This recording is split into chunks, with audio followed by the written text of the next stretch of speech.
All right.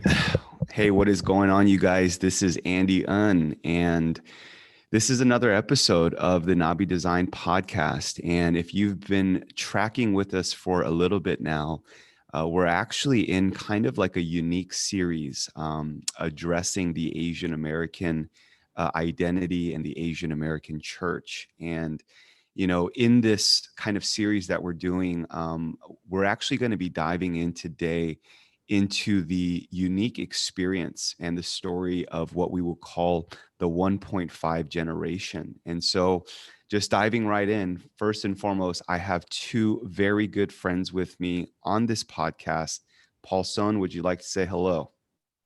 Hello, everyone. My name is Paul. Excited to be here, Andy. Should be good.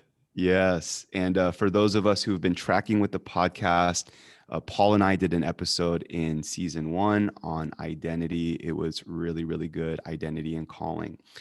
Kevin, this is our first time doing a podcast, but we have connected in the past. Would you like to say hello, brother? Yeah, absolutely. Hello, everyone. It's good to be here with my good friends, and I'm excited to talk about what's in my heart. Yes. Huh? So just kind of, getting the ball rolling. I mean, I really want to invite people into this conversation. I really feel like this is three friends who are dialoguing about something that I think uniquely touches the three of us in very distinct ways. But, just real quick, what's the connection, Paul, between you and Kevin? Tell me how the Kevin Paul connection took place. Yeah, I think I can share this story. So everybody should know that Paul wrote a book, the best-selling book, and um, I read that book and I heard that Paul was coming to a conference, a Mm, small network conference, and I thought, oh, I gotta go and say hello. And just from his book, I could tell that we shared similar backgrounds wow. as far as like the 1.5 generation identity. So when I went there and saw him, and after his talk, I just reached out to him. And I don't know if Paul remembers, but I reached out in Korean just to kind of Mm, say, hey, like I share a background with you, and I want to get to know you. I want to be friends with you. So that day, I think we went to a Starbucks, right. and Starbucks was closing, so we talked for a couple hours in the car, and it Wow. was just after that, it's we've been really good friends. Paul, you want to add anything to that story? Yeah, it was kind of cool because that was when I just literally kind of moved to Southern California. I was based in San Diego at the time, and That's right. I didn't know really anybody there, and I was starting to connect with all these new people, and I got this email, and I'm like, oh, I think this, I gotta really connect with this guy. And the moment I connected with him, I remember like, wow, I feel there's something there, and Mm, mm, immediately feel just the chemistry. And even though I don't know his full story yet, there's something that I could relate to Kevin. yeah. And that was already what, like 6+ years, Yeah. 7 years ago, maybe. Mm, So yeah, time flies, but now, wow. God has continued to bless our friendship, and now we're here, which really is amazing. Would it be safe to say that there was kind of a immediate sense of Chung in the friendship? Yeah, yeah, definitely. I think so. And because we both understand, I think as a 1.5 gen, just the fact that like we're here together, sharing our experiences, our values, our thoughts and ideas, there was definitely a sense of a chong and a bond that we could experience. I think that's awesome because I think and this is not a lesson on Chung, but I wanted to just highlight this because I think that's the power of Chung. I mean, Chung just being a Korean word to try to describe this phenomenon Mm. of common bond, right? It's like a deep bond that people share. But Paul, our story, we've been friends now for almost 7 years, and we've definitely grown in our friendship. But I think it's because of the relational connectivity that I had with you, that you introduced me to Kevin a few years back. And then Kevin, you were also part of that gathering in Kona. I just think that there's a transfer of Jung power that takes place, and it's a beautiful part of our culture, and I think just the human experience.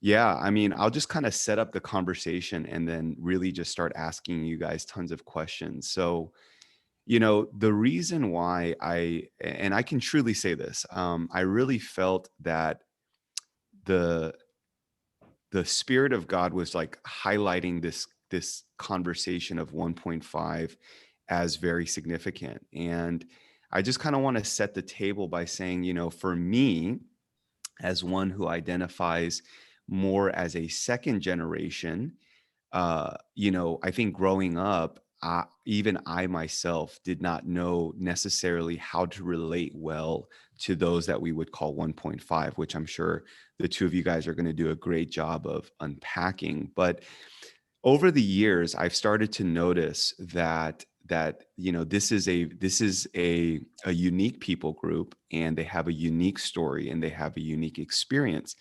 Unfortunately, and just being very real and raw about it, I feel like to many second generation like myself, that story is not really being exchanged, right? And I don't think it's because of animosity as much as maybe other factors. So anyways, I just feel that right now, in the bigger picture, grand scheme of things, as it really seems like God is doing something very unique, both from a cultural and a prophetic perspective with the Asian American church at this moment in time. I just felt like in the midst of all of that, the 1.5 experience has to be talked about and dialogued about. So that's really why we're here today, just me kind of setting the conversation. So kind of really without further ado, I mean, maybe I'll just tap on you first, Kevin, but like, I want you to be able to take your time with it, but maybe kind of in a condensed fashion though, like how would you describe, actually forget the word condense. I just want you to share and breathe, and you as well, Paul, but how would you describe your 1.5 journey here in America? So when I first came to America, I was around 10 years old, 11 years old. I didn't even know the term 1.5 generation. Most of people don't know.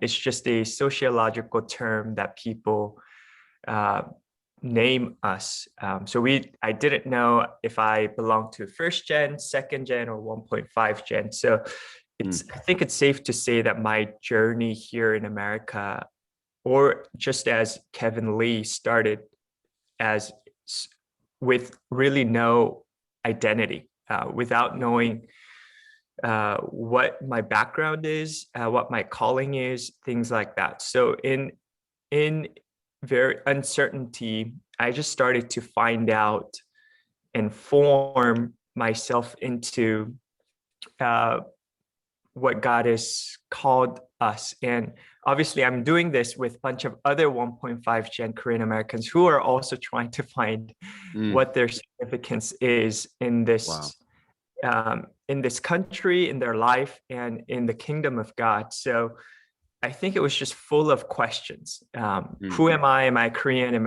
I American? Am I comfortable in Korean? Am I comfortable in English? To be honest, I'm uncomfortable in both, right? Things like that. So there wasn't really a case ahead of us that were telling me, hey, you are 1.5 gen and you have this purpose. Wow. Nobody told us that. So I think we were on our own with a group of 1.5 generations that don't know that they're 1.5 gen, trying to find out their identity. So it was just a journey of finding ourselves in foreign countries.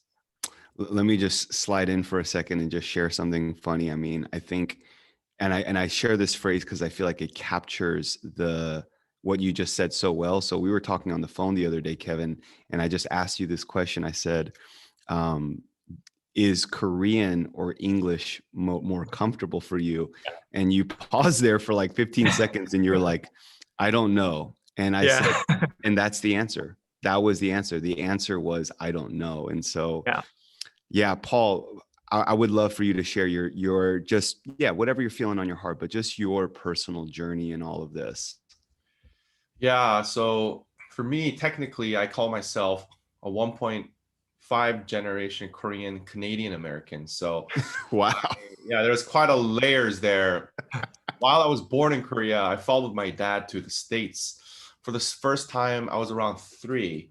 For about 6 years, I was moving around from Los Angeles to Dallas, Texas, Miami, Florida, for about a total of 6 years. And, it was quite unsettling time just because I was trying to learn English and trying to fit in, but being the only probably Asian American, Korean American there, it was just very difficult, right? And around age 9, all my family, we got back to Korea. And that was another disruptive shift in my journey because I didn't speak Korean again. So I had to learn Korean from bottom up, and I was just thrusted into the public Korean school environment. And that was really challenging too. And then around age 14, that's when I felt like, gosh, like I don't really see myself a future here in Korea, just because how your identity is so much wrapped around your grades, right? And being in that hyper competitive environment, I was just experiencing a lot of maybe anxiety, feeling depressed about my future. So even at that very young age, I felt like, man, there isn't a future hope for me here. So I ended up persuading my parents and said, like, I want to go back to North America. Wow. So I think it was the same year as Kevin, 2001.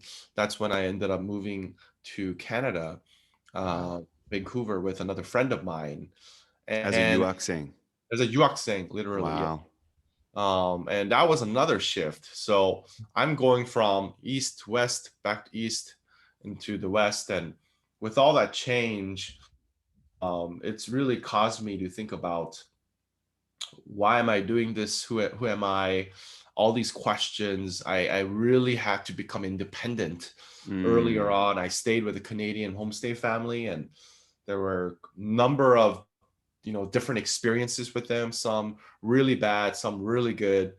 But in the middle of all that, just dealing with a sense of loneliness, sense of asking about my own identity, and ultimately trying to find my place within this whole process of going back and forth. And so even at that time, I didn't understand the whole picture. Now I see God's hand and his divine providence over this, and helping me understand. I speak both languages.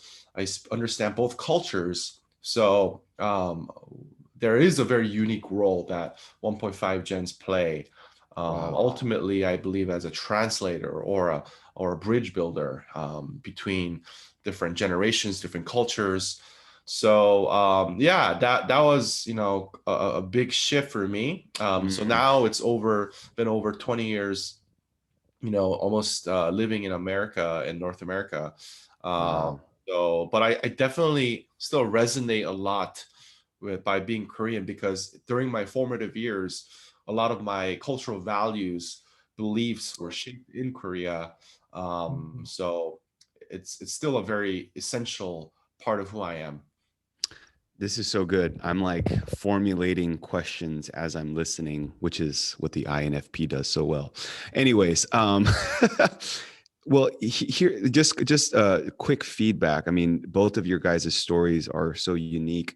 Even as you were talking about the yuakseng, which is a Korean word for foreign exchange student, right? Or foreign student.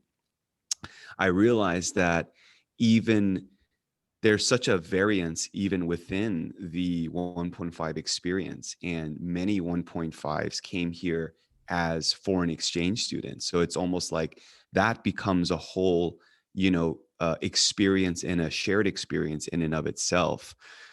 Just wanted to highlight that in the event that we revisit that here in the future. But I want to just keep kind of stimulating questions, because I'm learning a lot and I'm excited to draw out a lot. But no particular fashion or order, but like, how would you guys describe the 1.5 generation experience, maybe in a word or a phrase, and give me the reason why?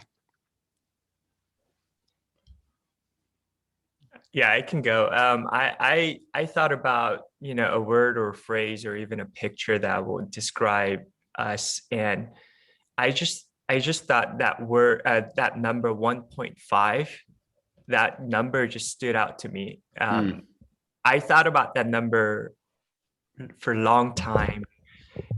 Just try to draw out some meaning, significance from that number. And I realized, have you ever thought about it? It's not even a whole number. It's not like one. It's Yeah. not the 0.5 of something. Right. Wow. And I think that describes us so well. I think we're not even a whole number. There will always be a first generation. There's always will be a second generation. Always will be a third generation. But we are a 0.5 of something, and there's just so much things that we can draw out from that. I'm choking up as I'm saying it, because Yes. obviously there are a lot of positives to that. We can function in the first generation society. We can function in the second generation society. We have our own community as well, and yet we are not named in, or we're not to want that, but we're not just talked about, recognized. Because of that, I don't think even 1.5 generations even recognize themselves as being someone special. We always had to choose, do I want to fit into the first generation community or the second generation community? You hear about first generation Korean American church, you talk about second gen church, but you really never hear about 1.5 generation church. That's right. Even though there are a lot of them. So, like a number, a lot of other names or words, come to mind. You can say diaspora or things like that. But I think the number itself speaks a lot into who we are and what we're supposed to do. No, Kevin, that's so profound. And after I asked the same question to Paul, I mean, I'll just give a quick snapshot of even this kind of statistical history of 1.5s in America. But I just want to first just give commentary as we're moving. But it's like, I appreciate the way you guys are talking about this, because honestly, I feel like you're truly humanizing the conversation. And I think that that's very important right now, because, at the end of the day, we're not going to simply connect with one another mentally, but we're going to be connecting at a deeper place. And so I just wanted to say that. Paul, for you, brother, how would you describe the 1.5 experience in a word or a phrase? Yeah, that's good. Yeah, I feel like I resonate a lot with what Kevin is saying. And in some sense, I really like the word lost in translation, lost in transition. But it goes both ways, because in many ways, we have this unique ability and challenge, a challenge actually presented to us, where we are thrusted in this new environment, and we gotta learn, how do we assimilate, how do we acclimate, right? That's a real challenge. How do we build relationships with people who are non-Koreans? Many of those challenges, a lot of Koreans living in Korea, they don't really have to go through. But for 1.5 gens, that's a learned skill that they have to acquire, right? And Mm, it's challenging. And at the same time, you're so deeply rooted to your country. So yes. you're also connecting with your first gen. And as someone who is kind of caught in the middle, you're feeling, how do I translate this cultural value that I'm learning in the West Mm, with what I've been brought up by my parents and as deeply rooted in my Korean identity? Now you're starting to mm, see a tension, mm. and just not just language wise, but culturally, value wise, belief wise. And in the midst of that, you feel lost. Mm, And I feel that's an experience many people have a difficulty getting, because yeah. they're just a smaller population of people now who could now be characterized as a 1.5 gen.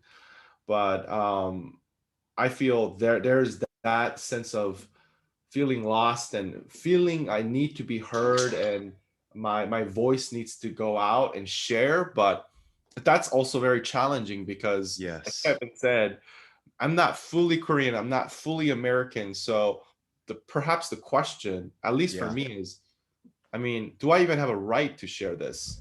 I feel like I don't really Wow. fit in. Wow.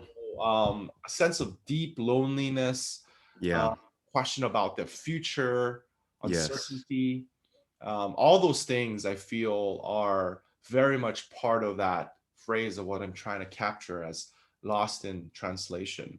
It's so good. And just to answer what I know was a rhetorical question, but not, I think the three of us are standing together on this podcast by collectively saying, yes, your story does matter. And yes, it's time for it to come out. I just want to say that to anyone who's listening. Just real quick, I think, um, the Korean immigration story in America is very unique. I mean, the Korean immigration story globally is very unique, but in America, we really kind of saw like three waves, right? So there was the major wave of the early 60s and 70s, because in 1965, the Immigration Act was signed, which now opened the doors to countries like Korea. My parents were a part of that wave. There was another wave of the 80s and 90s. Many Koreans started flooding into the metropolitan cities. And then I think what is very pertinent to the 1.5 is really the immigration wave of the last 20 years, right? There's been a major influx of Koreans coming in, many of them through the avenue of foreign exchange student or foreign student, but not limited to that. And I think this is where the two of you kind of find your bedrock in your own immigration story here. Here's the question that's like burning on my heart as I'm listening to both of you talk, right? As a Korean American, we feel stuck between two cultures of America and Korea. We've talked about this for like 10 years. I'm not going to belabor that at this moment in time, but we do feel our own stuckness. But to now kind of take that macroscopic lens uh, and to kind of dial in at a more fine-tuned level and to look at the now 1.5 experience, what I'm hearing you both say is that you feel stuck between second gen and one, which is another dimension of tension. So I want to ask both of you, whoever has kind of a sense or a feeling to share first, but I'd love to ask these two questions. What is the disparity that you as a 1.5 feel first with first gen? And then I would love to hear it from how you feel that disparity with second gen. Don't I be think, Korean about it and someone speak up. right. That's what I was gonna say. We're so Andy, we relate with you in a second gen culture, but Yes. Paul and I we operate out of like the first gen culture where the hyung needs to go first. The 동생 has no right to say anything before the hyung opens his mouth. So yeah, but I think I can speak into this. Come on. The relationship between the first gen and the second gen that we have with the respective cultures Mm, is very unique. mm, I think one of the the gifts that God has given us or has cultivated in almost all 1.5 generation is empathy. Wow. Because we can relate with both cultures so much. Like when I hear about first gen parents worrying about their second gen children, I can relate with them. I know exactly what they're worried about. I know exactly what their thoughts are. And I talk to the second generation kids, and I know exactly why they are frustrated with first gen parents. I know exactly what's going on in their lives. I can empathize with both. I can put myself in both areas. And because of that, I think we're so uniquely stuck in this in between where we understand both. So we can't really take both sides. Yeah. We're kind of here trying to tell the parents, we have to be on the side of the second gen when I talk with the first gen parents. We have to be on the side of the first gen when we are on the second gen. Because of that, I don't think they both feel like we are on their sides. There's a very unique dynamic between that. So wow. So that's like when I it's funny too. First, when I talk with first gen, even though I'm 1.5, they look at me as a second gen. When I talk with the second gen, even though I'm a 1.5, they look at me as a first gen. Wow. So I don't think I have an answer for that, but that's the unique dynamic that we have. Maybe the Hyung can kind of explain and finish my thoughts for me. Come on. Yes, Paul. I'd love That's to hear good. from you, That's brother. really good. I definitely resonate with that. The ability to understand both worlds and feeling torn at the disconnect between those two parties, right? The first gen, second gen. And that's why I honestly believe that that's the perennial problem with churches, within even churches. There's the KM, EM. Like, why did we even create it like that? And what is the role of a 1.5 gen? I don't think that's the bridge, the translator who's going to be able to do that. But that's another conversation we can kind of dive into around how to do that. But for me, I think because we both understand the experience of the first gen and also the second gen, also that gives us an ability to see and discern, wow, like our first gen parents, first gen immigrants who came to America, many of them have very much a survival of fittest mentality. Like they're a pioneer in this time, and they didn't have the luxury to often think about your mental health, emotional health. They're like, we just have to survive. I haven't seen the movie Minari, but I feel like that's what it really is capturing, the experience, based on what I've seen and heard from others. But as a result of that, there's not only good things like, okay, we gotta hustle with, there is a sense of like, I have to work hard, and it gives that hungry spirit that a lot of Korean people talk about. But at the same time, I think as a 1.5 gen, we see there's some unhealthy things too. That perhaps elevates work over family, or all these different dynamics, or even Confucian values that are deeply embedded into the mindset of first gen, because that's part of the Korean culture. But as if I add into a layer being a 1.5 gen Korean American Christian, then I could see, wow, like there are very good areas that I really want to emulate and model, but also areas that I really have to unlearn. Look at my second gen friends, and there's things that they were brought up, and they're not carrying the same perhaps baggage, or they're seeing things from a very open perspective, open heart. And I see that's something that we can really learn from. So yeah, it's just like every generation, they have their pros and cons, their unique challenges and strengths. And as a 1.5 gen, either you could feel completely stuck and feel like I'm nothing. I can't really resonate with both of them. Or on a positive way, you could actually be both in some extent and have like both superpowers and able to kind of navigate maybe as a chameleon to some extent. If I could add just to as Paul was talking, I really kind of glanced over my relationship with the second gen growing up. And I think I have a different understanding of and different value that I attribute to my second gen friends than I was when I was young. So when I first came to America, I've always looked, there was a weird dynamics between Itaewon and Fobs, right? So we called second gens Itaewon. 이 땅에서 태어난 원주민, right? And Itaewons called us Fobs, right? Fresh off the boat. And there was, and I don't know, it was because I grew up in a school where there were a lot of Koreans. There were different cliques, and we're very divided between Itaewons and Fobs. And we've always looked at the second gens as like the ugly duck of the family, or 비운오리지, right? Yes.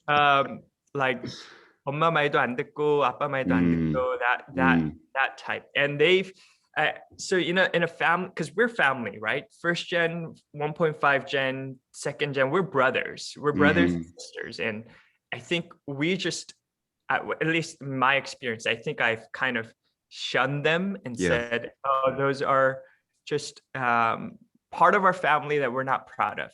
Can I say that? Like, for sure. No, this is good. This is really good. But as I grow up, I have such a respect and love for my second gen brothers and sisters. In a way, I have a sister. I have a 친누나 who kind of grew up in the same setting, 1.5 gen. When I was growing up with her, I really didn't value her.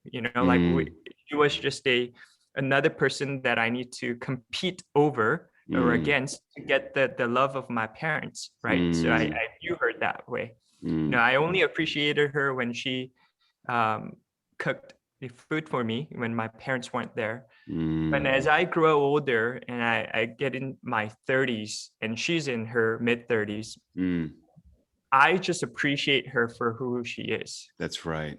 Yeah, I just appreciate, like, I love the fact that I have a sister. I love the fact that I have someone who I don't have to say much, or I can be myself and be loved and love.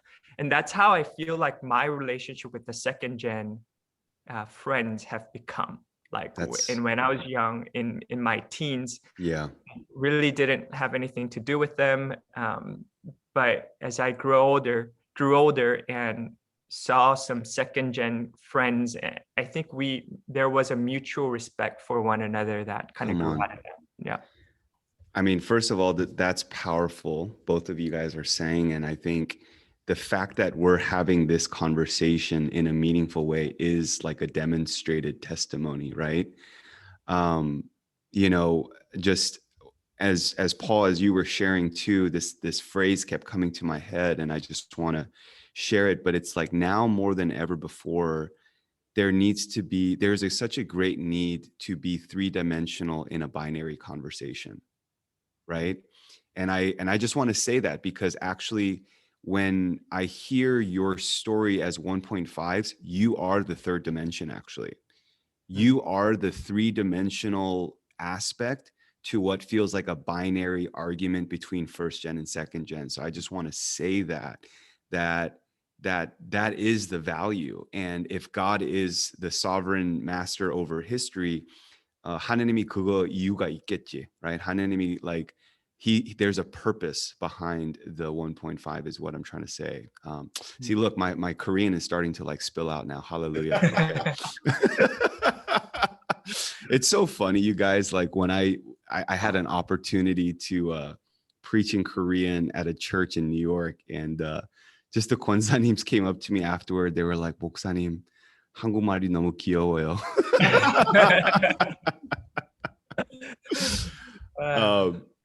But guys, now I want to keep the ball rolling because I think, Paul, you introduced kind of this next question really well in terms of the faith experience, right? And I'm sure you didn't even know that you were doing that. But I'd love to ask both of you guys this question. Again, just open-ended. Try to describe for me what you feel like is the 1.5 generation faith expression and even 신앙, like 1.5세 신앙, right? What does faith look like for the 1.5 in your words and in your articulation? Yeah, I think to give some perspective into what that experience looks like, Mm, we have to understand the why behind the 1.5 gens coming to America, right? So mm, I think what's really unique about 1.5 gens is that I came to North America not like as a refugee or not as a way to escape from Korea, but for a better future. mm, When I talk about better future, it's always tied to becoming successful, yeah, becoming um, more successful, getting a better education, yes, so that I will somehow become what my parents would be proud of, right? So yeah, there's already layers of like expectation from my parents, the yes, sense of like I'm here as a pioneer. I'm like here. I don't know what all this entails, but I'm here to widen my horizons, right? To get a better education. So that is very much deeply rooted, I think, in the 1.5 generation experience, at least for 유학생s too, because mm, like they're wow, here to study primarily.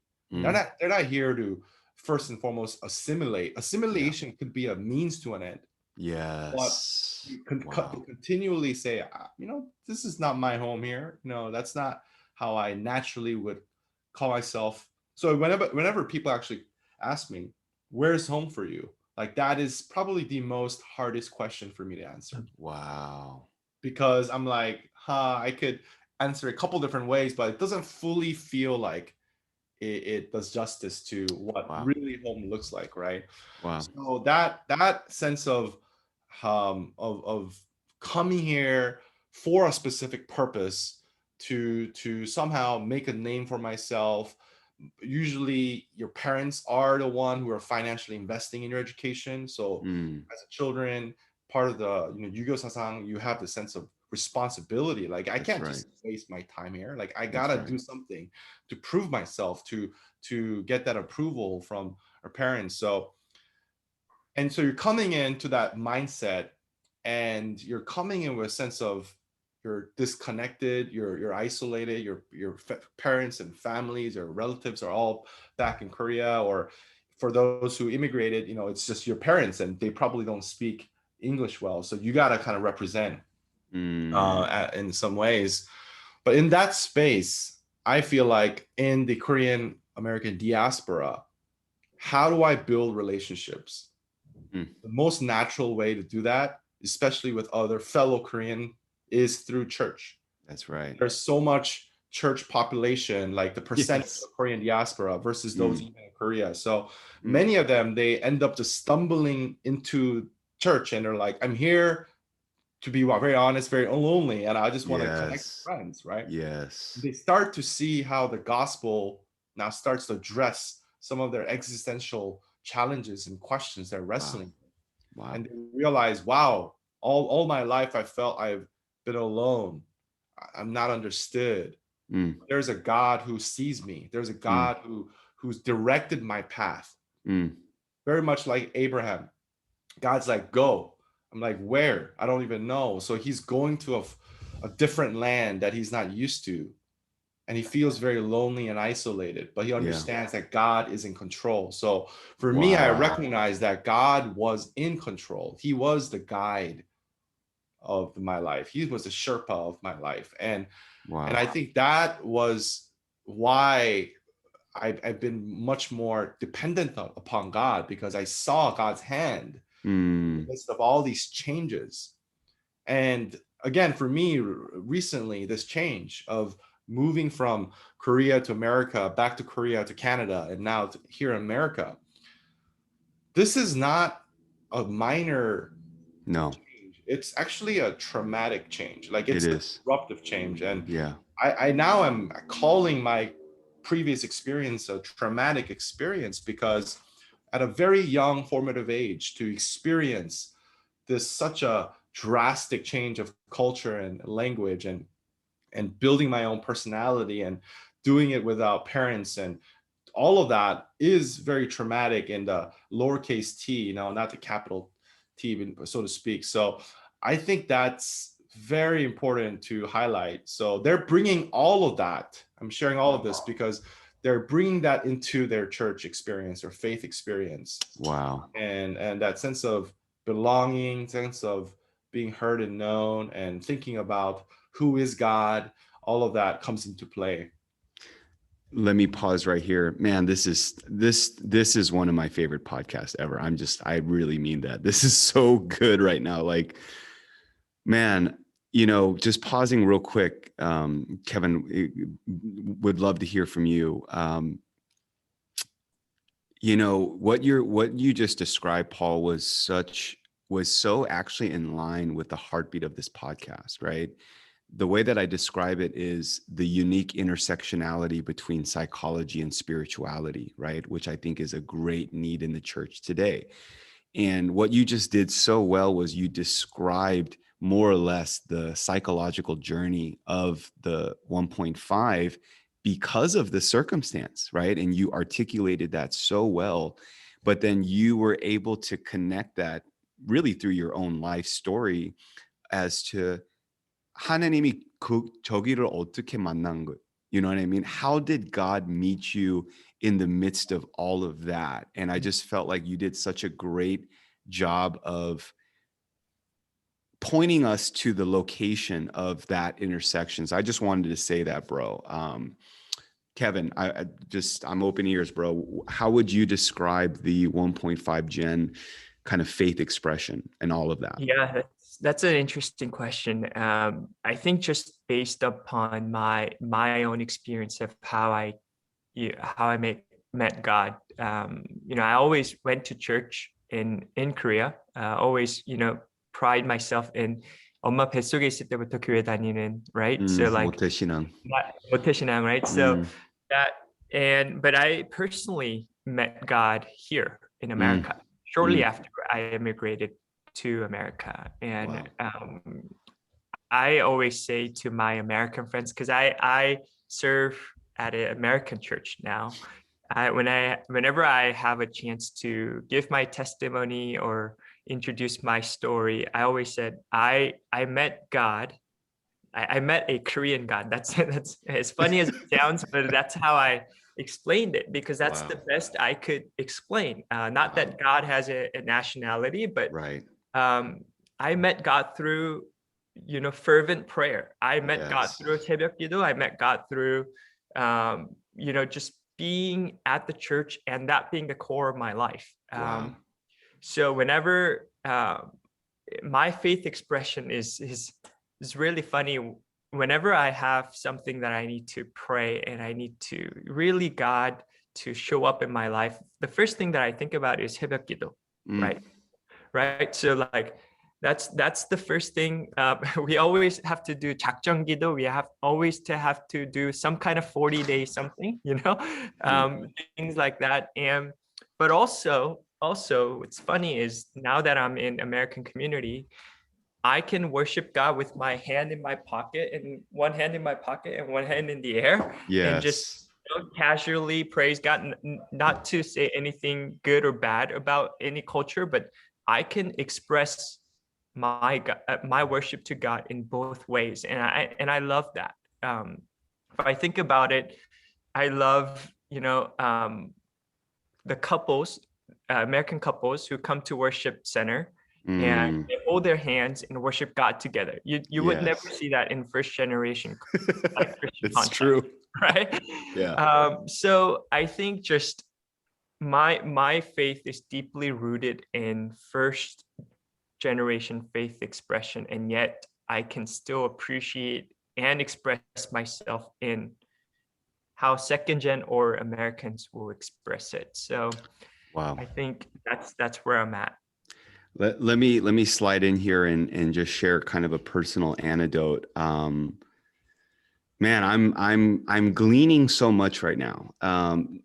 So much of this I knew at a mental level, but I just feel like there's something very living about this conversation. But I want to just share a personal anecdote. I think Paul, you know my story, and I think Kevin, I've shared bits and pieces. But when I first met God, when I first met Jesus, actually, the first time I felt like I was sensing his voice, like a real pulling to me, was actually in jail in Washington, D.C., 2006, right? That's a whole nother story in and of itself. But fast forwarding my journey, I actually really had an encounter with Jesus in a very profound way at a homeless shelter in Birmingham, Alabama.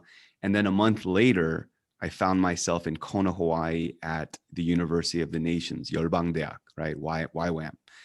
And it was really during that time that I would say was my spiritual formative years, right? I feel like in YWAM, I really started to develop my own kind of spiritual color or whatever you want to call it, right? But here's what I'm trying to highlight. Actually, one of the most formative moments during that 6-month period with YWAM was actually a special seminar night. It's so strong in my memory, where Dr. Daniel Pack, whom we all know, came and was doing a special seminar titled Diaspora. Okay, it's the first time I ever heard that phrase in my life. Okay. And I remember being in the back with my other Korean American second gen friend. His name's Andy Park from LA. And as we were sitting in the back, we weren't even like supposed to go to the seminar. We just walked by and we saw a bunch of Koreans, in this seminar. And he was actually doing it both in English and Korean, right? Because it was a mainly Korean speaking audience. And so, anyways, I'm sitting there in the back and I'm just watching his slides describing, in essence, God's redemptive purpose around diaspora. And I remember for the next hour, I literally felt like my stomach was on fire. I could not explain it. I felt like 뱃속에 뭔가 like 불태우는 거야.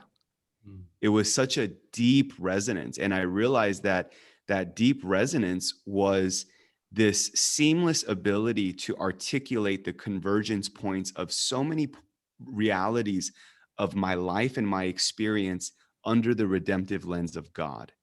And I've never heard anyone do that in my life. And I just remember, really, really being impacted by that. I fast forward this to say that, maybe I'm like a little bit weird as a second gen. Maybe I kind of deviate from the typical narrative. But, for me, I have been deeply impacted by Korean spirituality and Korean worship, Korean songs. I was telling you, Kevin, one of the songs that I sing all the time is 주님 내가 여기 사오니, right? Like that song has such a deep place in my heart. But I say all of that because when I lived in South Korea from 2014 to 2018, right? Or sorry, 2011 to 2014. I apologize. And that was actually the time period where I connected with you, Paul, and right shortly thereafter. And it was actually during my experience in Korea. So the reason why I'm sharing this is I'm almost like crisscrossing your traverse journey. Does that make sense? Like you guys are telling me your perspective as this Korean born who came to America. And let me just say this, because I've never articulated this in my life. I feel like God allowed me to have my own unique 1.5 moment. Does that make sense? Yeah, absolutely.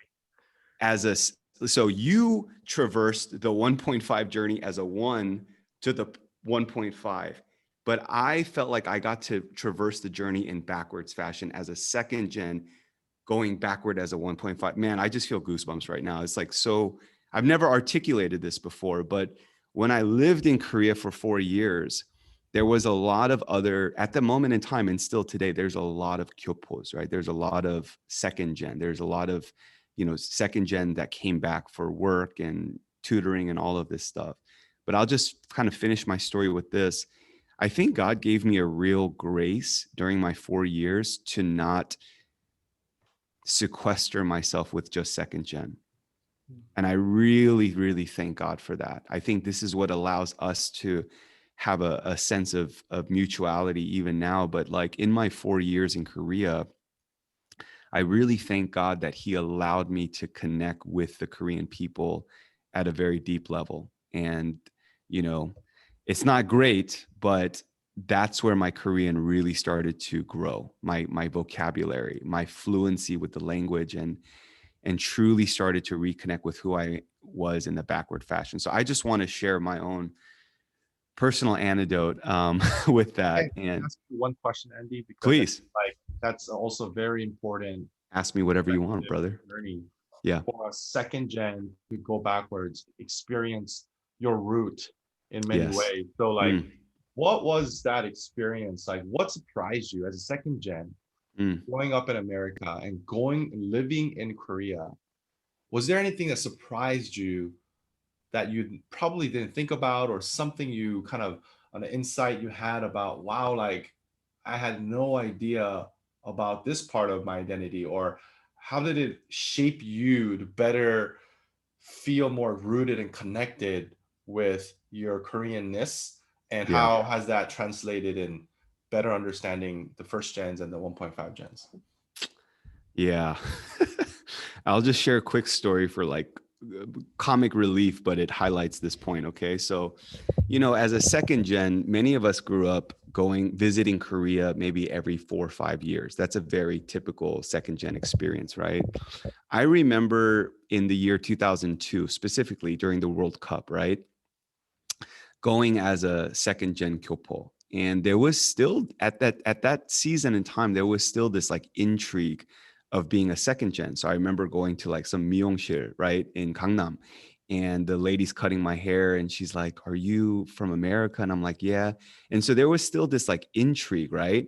And I'm not gonna lie, it's like a sense of like false pride that you carry, like I'm from America, you know what I mean?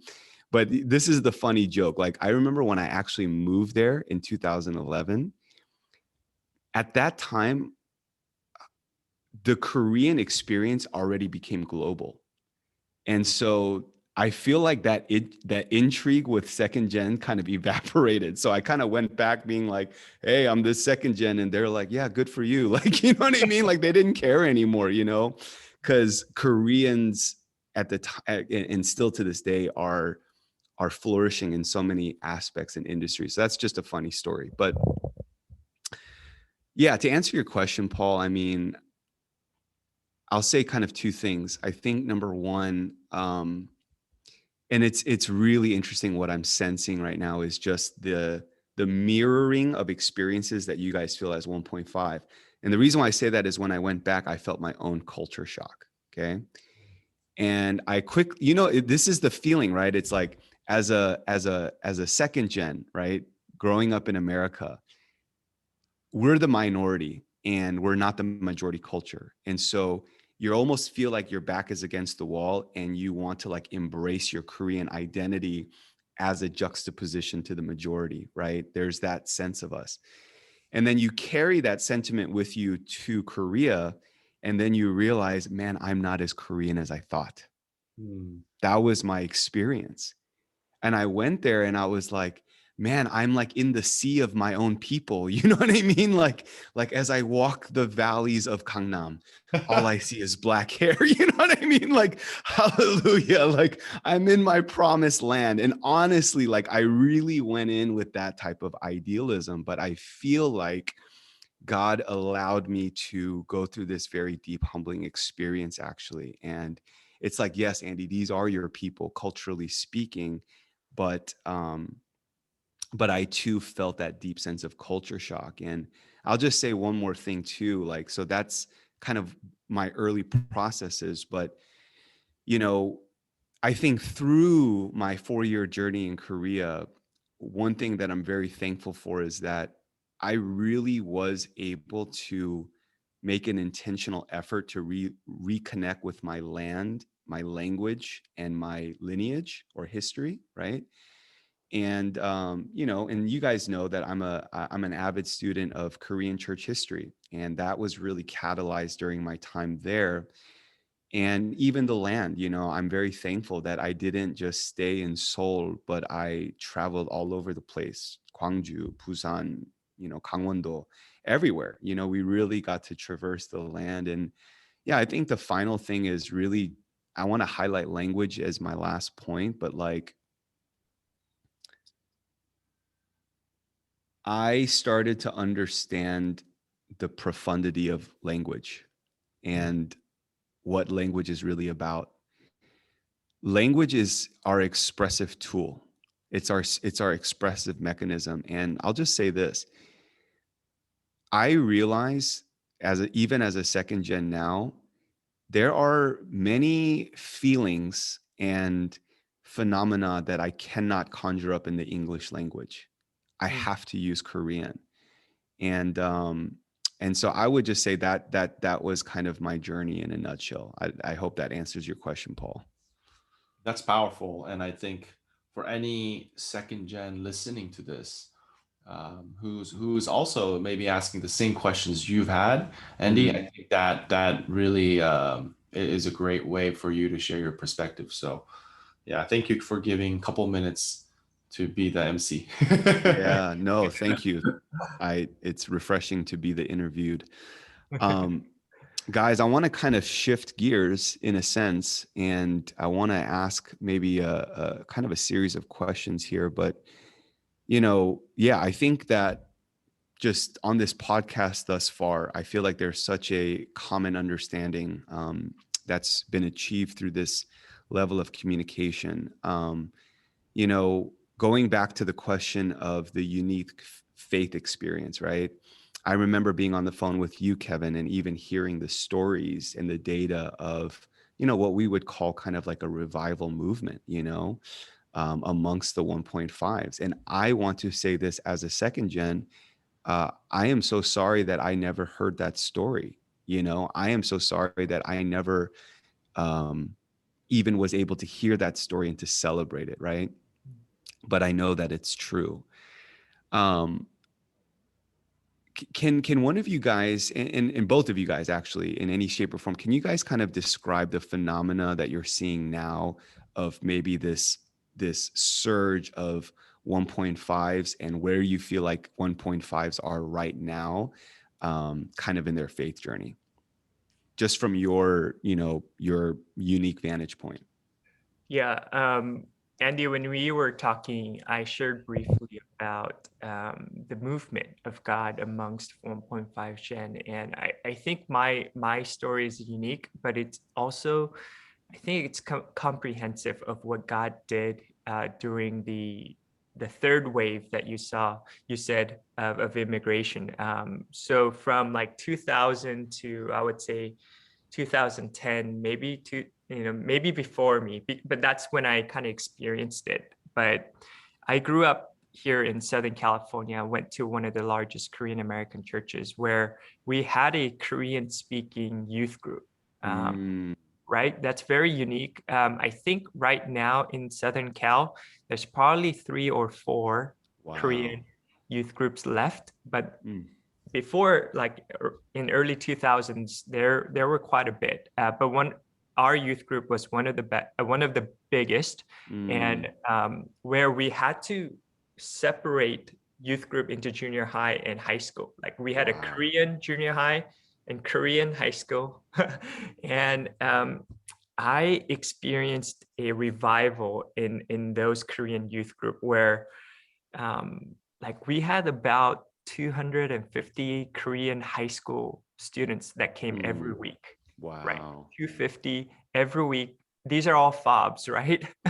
And when we went to retreat, we had like 150 or 200 people that went, and where God just poured out his grace. We all experienced the presence of God. A lot of people come into their lives to God, not just in salvation, but just their life as a service to God. And I still remember there in various altar calls of commissioning their lives to God, there were sea of people that went up to the altar, committing their lives to the service of the Lord, and many of whom I still do life with. Wow. And as we go from that, the awakening or the revival age, to 2020, 2021, Yeah. I feel like many of us lost that. Many of us have lost. I explain it this way, where the core of our lives have moved away from God. Their lives didn't move away from God. Their hearts moved away from God, where decision points are made before, in this revival development years. I was very used to conversations like, oh, I want to go to this college, but I don't see a good church there. Therefore, I'm not going to go to that college, even though that is the college that I want to go to. Wow. I was very used to be in a conversation where, oh, like this company offered me such a great option or such a great offer, and yet there is nobody to do faith with. So I'm not going to take that. Jesus. In those conversations, and 1.5 generation Korean Americans, they are primed for good offers. They, because they're bilingual, because they're bicultural, because they're adaptability, they are advantageous in a lot of these things. And yet I saw them declining those options to be with the church, to have their lives centered on the Lord. And nowadays, I'm not part of those conversations anymore. I'm not sure if I'm explaining that correctly, but I see it's good. a huge shift of, if there's any 1.5 generation Korean Americans who are hearing this, I almost want to ask, like, where is that heart? Like, where is that fire? Where we were so centered on the church, centered on God, where so that's just not to honne like my brothers and sisters, but to just kind of reawaken our hearts that we've experienced.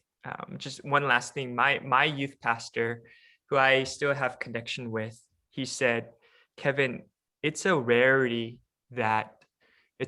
that you experience revival in your lifetime. A lot of people witness it. A lot of people see from the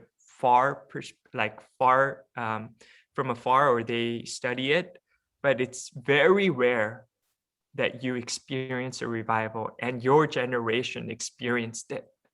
Like our 1.5 generation who met God and gave their lives to the Lord in the early 2000s, we experienced it. We were not witnesses of it. We were part of it. We're in the midst of it. And I think we have a unique responsibility as those who have experienced it to carry on what it means to live like those who have experienced God's revival. Yeah. Wow. Paul, I'm gonna just let you share your heart any way you want, brother, if you want to add anything to that. Yeah, that's very well said. And that was my experience too, right at the heels of moving to Canada, studying abroad. Like in the early 2000s, I remember going to like a Costa event in Vancouver, and wow, that night, it was crazy. Like I was just in tears and just really felt this hunger, this desire for people to meet God. And they're just, I didn't go to necessarily a Korean church. For me, I went to a lot of Canadian churches. So, but there are seasons of my time in Canada where I did go and either serve in a Korean church or go into different events. I felt the fire there, right? And that was interesting because Kevin, was living in probably the most concentrated Yeah. place, well, of Koreans in America. Yeah. Vancouver at that time too was really just flourishing and just growing with a lot of Korean immigrants there too. But it's cool to see that it wasn't just like a city experience, but really a Korean, all in the Korean diaspora in America, we're all experiencing the same thing, right? So I definitely agree. Over time, we have seen a major decline, very steep decline. And that really concerns me. Like that truly concerns me because we call it now the 가난 성도, 가난 교인, which 가난, if you say it backwards, is 안 나가. So it's unchurched. Interesting. It's believing without belonging. And church and faith has become privatized due to a lot of individualization of culture, the liberalism of culture. Yeah.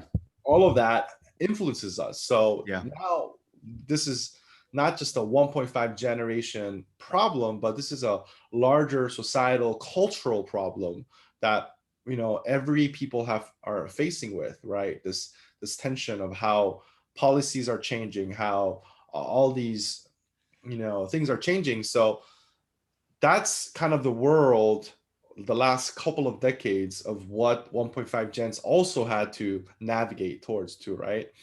And that's why I feel really a sense of loss, a sense of grief for 1.5 gens, because like Kevin was saying, where was that first love? Yes. Where is that first love and that heart to go after God's heart? And I think partly, if we would analyze that, there's obviously many reasons, but I feel part of it is perhaps there wasn't a safe community, a place where we could cultivate that, because we just privatized our faith. And it's easy for 1.5 gen to kind of be like this nomad going here and there and not feeling connected to either the first gen or the second gen. So life happens and you're like, oh, I haven't gone to church for now a couple of years, and I don't know if I really believe God anymore. And I think that really is an issue. And now if you look at Korea, very recently there was a news article talking about, I mean, Korea, we are currently, our birth rate is the lowest out of all the OECD countries. That's right. Below 1.0 is like 0.9 something. And for the first time in history, the number of newborn babies in South Korea fell below the number of deaths. Yes. And now if you watch the news, over half, the majority of teens and 20 somethings, they said like, there's no need to have children. There's my life is already so challenging. Yeah. It's hard to get a house in Korea, right? Everything is just the market prices has increased significantly. All of that created all these challenges, and many of them in their own justification, right, is like, I don't know if I can survive to have, I can afford to have kids. And we're seeing I mean, now you don't really see a lot of 1.5 gens now. I mean, it's even fewer than the 2000s, early 2000s. So, I mean, the 1.5 gens may actually disappear. That's really my concern. And for those like Kevin and myself, we could become like this relic. I'm like, who's 1.5 gen? Because now many Koreans in Korea, they don't actually have a need to come to America, because they have Costco there. Back in the day, the gift is like, we would buy all these royal jellies, vitamins from Costco, go bring it to Korea, and all our aunts and grandparents, they would be like super stoked. But I mean, they have Costco right there, so why why do they need to go to America? Like they're so much well off in many ways. So wow, it's been a huge shift that I feel that. That's the reality we're in right now. I'm going to give a quick commentary, just gleaning, learning so much. I learned something new about the Kanan Songdo. Never heard that before. One thing that I'm kind of gleaning and I'm picking up is kind of the distinction between second gen 1.5 as it pertains to church life. And I feel like the 1.5, I don't want to say that second gen didn't care about church life as much, but I feel like listening to your story, the church life played such a centrality and such a significance to the 1.5. And I think to do it justice, I'd love to even explore that conversation on a separate conversation, because I think that there's so much that's there, right? Let me just say something, and we're kind of starting to descend, but I'm going to reiterate what I said from the beginning of this podcast. I believe with every fiber of my heart that what you and I are talking about is not just relevant and pertinent. I would even say it's prophetic. I will say that. And the reason why I say that is because I truly believe that we are not simply here to diagnose, but I believe we're here to lend our hearts before God and to stand in the gap, right? Jumbo Kido doesn't have to just come through Kido. It can happen through conversation, right? And I feel like, we're standing here as brothers to obviously conversate, but to also say collectively that I don't believe that God is done with the 1.5. God's not done. This is his story. This is about him, and he's not done. I'm going to kind of open the table and ask this question. And let me just say what I'm about to say. I'm going to ask you to actually express what you want to share in the way that is most comfortable for you. So if it's Korean, just 한국말로 다 표현해. If it's Konglish, just whatever. But I just want to give that freedom here. But the last question that I have for both of you is, what if we could attempt to try to articulate and share, what do you believe in your heart that God wants to say and do with 1.5s at this time? 내가 한국말로 물어볼게. Okay? 하나님 아버지가 지금 우리를 지금 보면서, 특별히 1.5세대를 지금 보면서, as his sons and daughters, 지금 하나님 아버지의 지금 무슨 마음이 있을까? 무슨 생각이 있을까? 1.5세대를 생각할 때. I'll just open it up.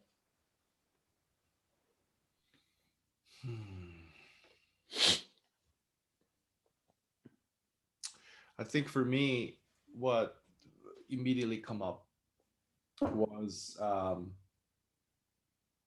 from Isaiah 49, verse 15, 16.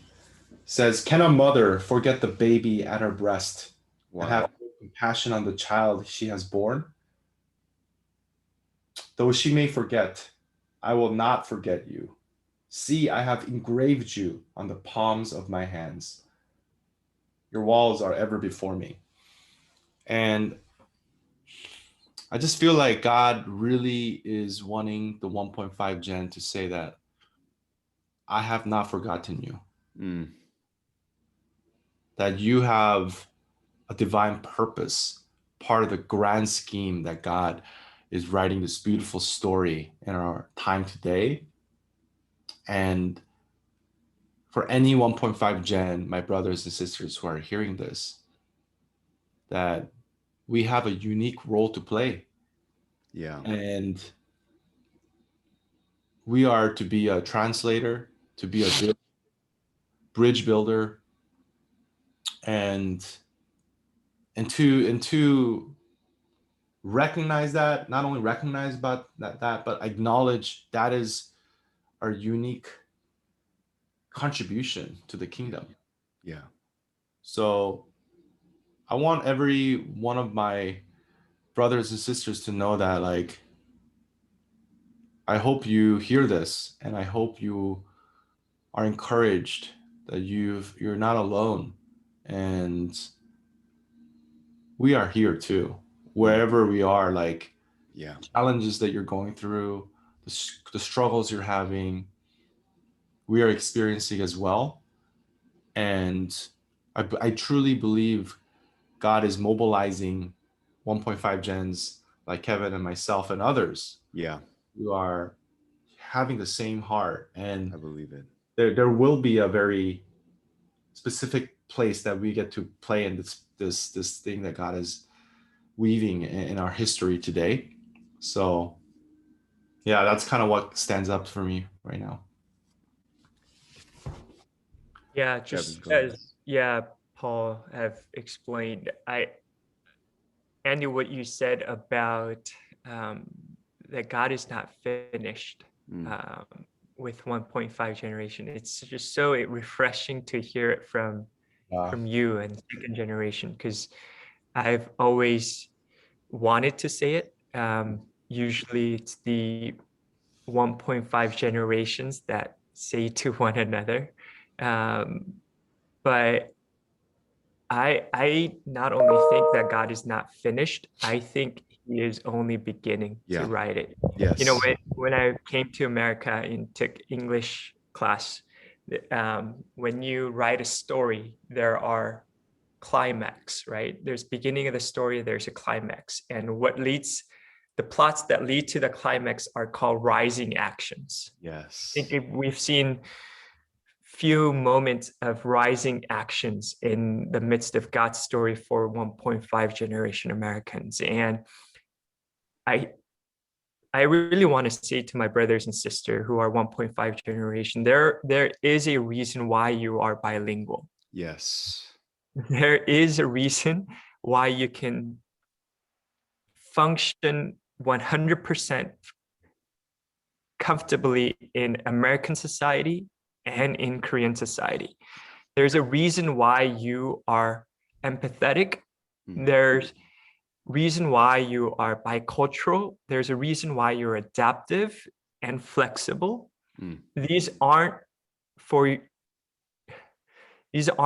our own success. These aren't for our own happiness. To think that these gifts are given to us, that these fruits are cultivated in us just for our sake, is such a misunderstanding of God. That's such a minimizing of God in our lives. It's God has a reason. And I see this is how kind of going back to the question, this is how I experience even the Bible. When I read the Old Testament, Joseph was a 1.5 gen.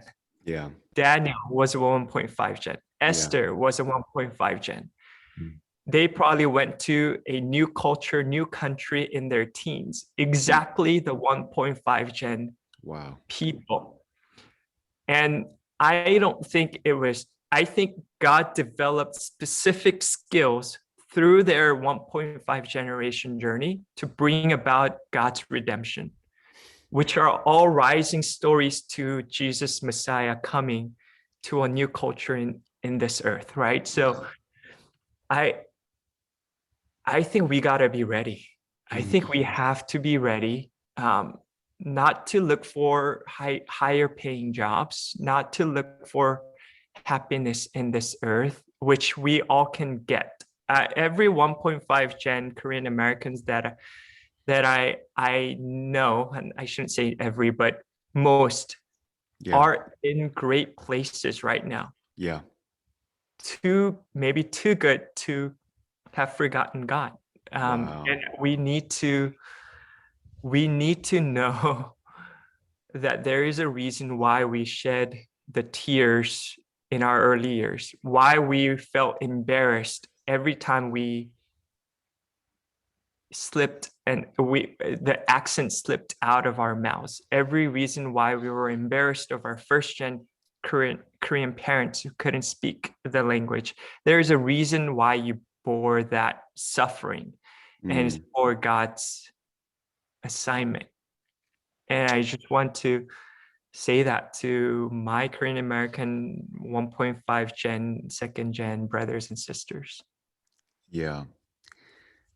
You know, what I'm about to share, I none of this is like premeditated or scripted, but I just want to say this. And I feel that it's a very real moment right now that, I just want to say this, that on behalf of second gen, I truly and sincerely want to first repent and apologize for our own brokenness and our own inability to truly see you guys and girls as brothers and sisters. I think this is a very real statement that if we were to search the crevice hearts of every second gen, this is our reality. And I just say in the sight, in the presence of God, I repent. We repent for that. I am sorry that in so many ways, actually, we should have been the brother actually to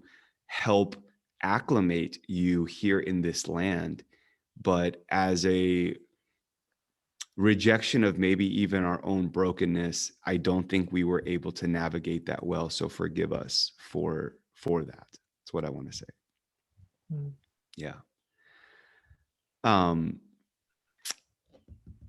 gonna just share one last thing, and it's weird, but I feel like I want to address 1.5, if that's okay, right? As a bro, right? Yeah. First and foremost, let me just say this. As I think about 1.5's this very moment, my heart is actually filled with a more profound sense of hope and gratitude than I've ever felt before. I really, really, really mean that. 내가 지금 1.5세들을 생각하면서 like 마음이 지금 소망이 지금 너무 많아. I feel hope. I feel the hope of God right now. One thing I want to say.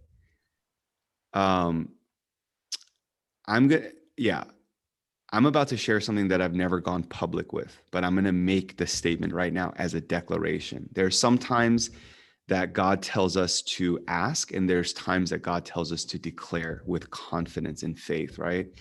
And what I want to say right now is we are about to see the beginnings of a first 1.5, second gen and first generation movement together. I declare that in the name of Jesus. I believe that as 1.5 and second gen start to walk hand in hand, I would even say this conversation may be catalytic in and of itself, that we are actually going to see the bridge or the gap of the bridge reconcile, because second gen were never meant to do it alone. We cannot do it alone.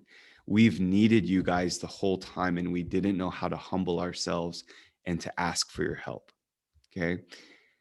When I was living in Korea, 2013 in particular, in one of my seminary semesters, I actually felt like God revealed something to me that I've never seen before about the story of Exodus.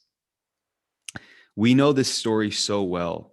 Moses, right, who was he was Hebrew, raised in an Egyptian culture, only to later on in his life see the mistreatment of his own people, kills the Egyptian, runs away and hides because he's going through this deeply existential crisis. Moses, probably in the search of his life, has a burning bush experience with God. This is Exodus chapter 3. He has a burning bush experience with God in the wilderness, and God appears to him and says, Moses, Moses, right? Who are you? I am that I am. And we know the story so well, but God speaks to Moses and says, Moses, I'm going to use you to be a deliverer for your people. Moses cannot comprehend this at this moment, but he knows who he's standing before. And he says this statement, actually. He says, I can't even talk well. That's the Andean version, okay? Moses says, I don't know how to talk. I cannot communicate effectively. And can I just tell you what God's answer was? This is God's answer. I've raised up your brother Aaron. I've raised up your brother Aaron.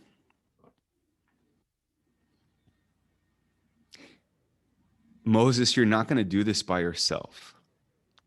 I've raised up your brother Aaron. And your brother Aaron has been with the people the entire time. Your brother Aaron knows how to speak to the Hebrews because he's been a Hebrew this entire time. Your brother Aaron knows the culture of the people because he's been a part of it this entire time.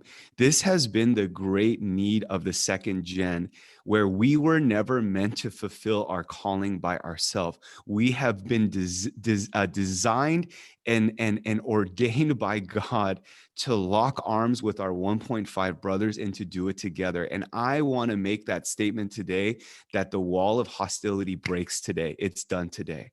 We are going to move in a different direction. I'll just finish with this. I believe it's Exodus 3:27. I could be butchering the verse, but I saw something in that story that I've never seen before. After God tells Moses, I've raised up your brother Aaron to do this with you. It actually says, when you read that story, that Moses and Aaron met on the mountain of God. They did not meet on the mountain of common culture, although that's a part of it. They did not meet on the common culture of theology per se. They met on the mountain of God. They met because God ordained it. So it says that they met on the mountain of God. And it, in some translations say this, they kissed one another. Most translations translated as they embraced one another. Guys, I just want to say this. I've been holding on to this story in my heart for like 7 years, and I am truly saying that I believe I am releasing this right now for such a time as this. I just want to say that, you guys, I love you, Paul. Seriously, you know that I do. I love you, Kevin. Like, like not just as friends, but 진짜 like 형제로서, like 진짜로 사랑해. Like I really am thankful for you guys. And I just want to say, like, I want to do whatever God's called us to do together. Absolutely. Thanks for saying that. I think as just witnessing and hearing your heart out, I think it would be amiss to not offer our own apologies to the second gen brothers and sisters. And I briefly shared it where we've kind of dismissed one another and really didn't see the value at some points where we were embarrassed of one another. Yeah. And yet I think our relationship today and our journey today, I hope and pray that it will be a reflection of what God will do and will continue to do in our culture and in his story. Come on. Paul, do you have any final words, bro? For me personally, this time has been just very enriching. So I appreciate just having us to have this conversation around this. That what I'm taking away is like we're not here to do this alone. No. We need each other, and how we do that is by sharing stories and really going to that place. We may not exactly fully understand it because we may have not lived it, but we can still appreciate, acknowledge, and value the place that we've come from, and that we're here to, we're connected through God. Most importantly, more than our heritage and more than our interests and all of that, but it is God who has ordained us. And I'm just very grateful to be at a time like this and to be able to pray and intercede and dream together for what God has in store. And really the metaphor of how Avengers, which is something Andy, you and I have been talking a lot about, but we elevate each other. We give each other the place to take the lead, to contribute their own giftedness and their own calling for the kingdom of God. And I think that picture is very beautiful. And I appreciate you initiating that for us. So For sure. thanks so much. Yeah, you guys, seriously, this is going to go down as one of my favorite podcasts. I really enjoyed it. Thank you again to Paul and to Kevin. I just want to say thank you, guys. Thank you so much for tuning in. With these conversations, we are intentionally going long form because we really wanted to let the conversation breathe. And I'll just say this in closing. um, if this content, if this conversation has truly touched you or impacted you, I'm going to ask you, let's share this. I think this is a great opportunity to share this conversation with the world in the belief and hope that it will catalyze more conversations. I believe that if we can see a conversation between second gen, first gen, 1.5 truly start to catalyze in this season, using my brother Paul's word, it's through the power of conversation that we're able to move together. And so I want to say that thank you for tuning in. Leave us a comment, leave us a review on Apple Podcasts, but more importantly, with these episodes, please share them. Paul, Kevin, thank you guys. God bless. Thank you, everyone. Thank you.